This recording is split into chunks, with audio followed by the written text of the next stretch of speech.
One transplant patient said, "I just got so weak. I didn't want to eat anything, didn't want to drink anything. I couldn't walk." Another said, "My fever hit 104 and I was delirious for 4 days." And then there was the one who said, "My biggest moment of breakdown was when my dad picked me up from the hospital. I'd been holding it together so long that when I got in the car, I just lost it." Nobody tells you what a stem cell transplant actually feels like. So here is what a stem cell transplant actually is. Doctors destroy your immune system on purpose. They flood your body with chemotherapy so intense, it kills nearly every blood cell you have. Your white blood cell count drops to almost 0. Then they put new stem cells into your bloodstream through an IV, either your own cells that were collected and stored earlier, or cells from a donor, sometimes a stranger halfway across the world.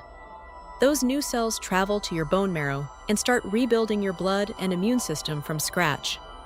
Patients call transplant day their second birthday, because medically, that is exactly what it is.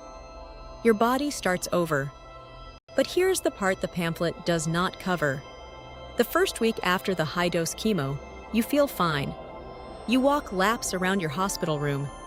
You read. You think maybe this will not be as bad as they said. Then, around day 7, the bottom falls out. The fatigue hits like nothing you have ever felt. Food becomes unpalatable. Your mouth fills with sores so painful you cannot swallow. One patient said the mouth sores were the worst part of the entire experience. She had one lodged in the middle of her throat that she could feel but could not reach. Your body is in free fall because the chemo destroyed your immune system, and the new cells have not taken hold yet. For roughly 2 weeks, you exist in a body with almost no ability to fight infection. A common cold could hospitalize you. A fever means emergency. And then there is the part nobody talks about: the loneliness. You are in isolation. No physical contact with people. No going out. Visitors are limited. One patient described it as being confined, lonely, and suffering from great pain, but not wanting to bother anyone about it. Another described waking up at 3 a.m., shaking with panic attacks so bad his body would not stop trembling, and they had to bring him to the hospital.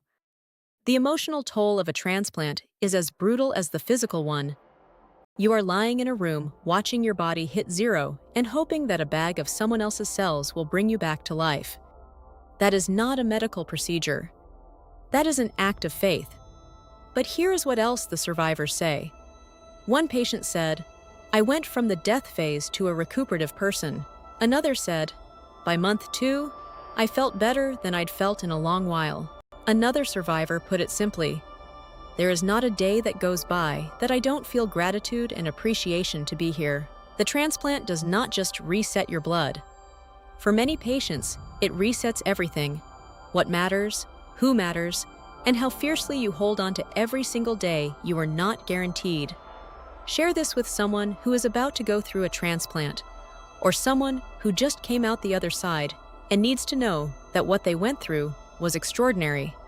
Because surviving a stem cell transplant is not just a medical outcome.